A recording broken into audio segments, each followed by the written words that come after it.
Hello viewers, in this video we are going to see about basic knowledge of site engineer. A few general points to remember for civil site engineers to make the construction work easier while maintaining quality of construction.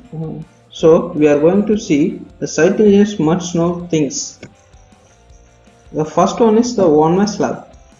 The one-way slab is designed when the ratio of longer span to shorter span is equal to or greater than 2. The main reinforcement is provided for only one direction in one-way slab. The one-way slab is transferring loads for one direction. The next is two-way slab. The two-way slab is designed when the ratio of longer span to shorter span is equal or less than 2. Thus, L divided by B less than or equal to 2. The main reinforcement is provided in both directions in two-way slabs. So, the loads are transferred in both the directions.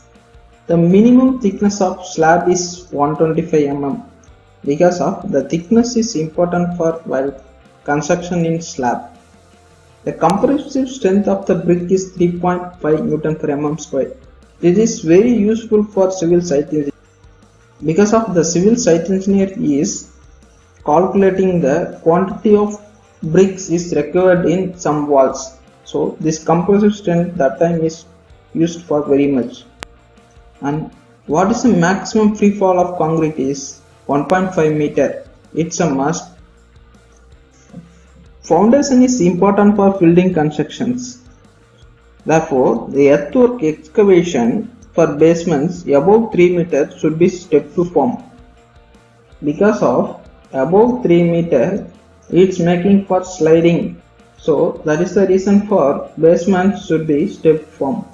The column is transferred for the loads. So the electrical conduit should not run in the columns.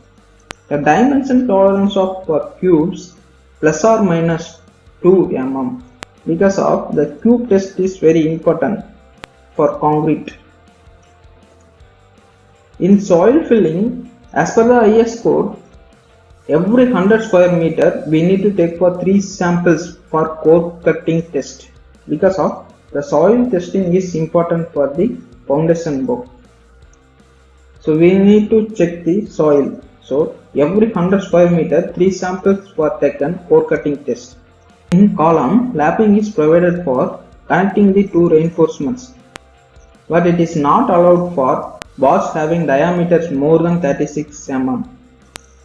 Minimum bars of square column is 4 numbers and 6 numbers for circular column.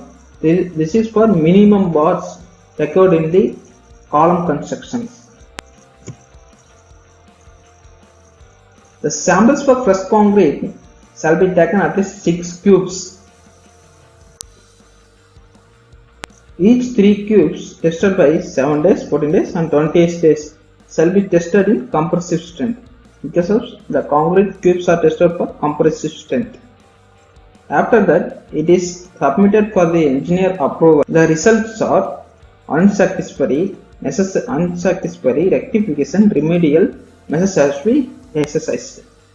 While pouring the concrete, the slump test is important. So, when the slump test is taken, lightly reinforcement is 25 to 75 mm.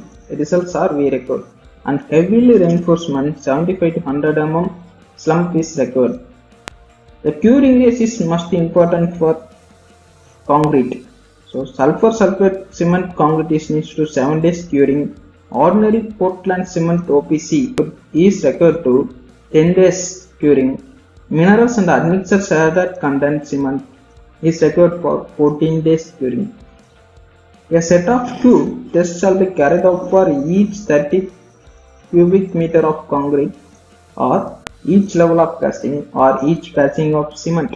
The pH value of water should not less than the 6 because of pH value important for the water. Some salt waters are having, so it is depends on the water.